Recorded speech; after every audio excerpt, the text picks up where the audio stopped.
దీన్నొచ్చేసి కర్ణాటకలో షావ్గే బాత్ అంటారండి. శాస్త్రాలతో చేస్తారు. తెలుగులో అయితే లైక్ శాస్త్రాలంటారు. సో, ఇడ్లీ, చట్నీ అండ్ గుమ్మడికాయ హల్వా. సో, మార్నింగ్ బ్రేక్‌ఫాస్ట్ అయ్యకపోయాక మేమైతే లంచ్‌కొచ్చేసాం. సో, లంచ్‌లో అయితే మంచిగా లైక్ ఒక 2, 3 టైప్స్ ఆఫ్ కూరలు, పచ్చడి, వైట్ రైస్, పులిహోర, అప్పడాలు అన్నీ మంచిగా బ్రాహ్మణ్స్ వంటకం అండి ఇదైతే. లైక్ అంత మంచి టేస్ట్ అయితే లైక్ సూపర్బ్‌గా ఉండింది.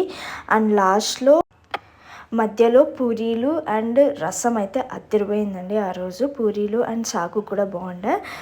నార్మల్ లైక్ పప్పన్నం, చారు, పెరుగు అండ్ పూరీలు ఇలాంటివి కూడా పెడతారు లైక్ బ్రాహ్మణ్స్ ఇంట్లో. సో, ఈ రసమన్నం అయితే అదిరిపోయిండే. సో, లాస్ట్‌లో నా ఫేవరెట్ స్వీట్ పేని అన్నమాట. సో, దీంతో లైక్ ఇదైతే తినేసి ఎండ్ చేసేసాను.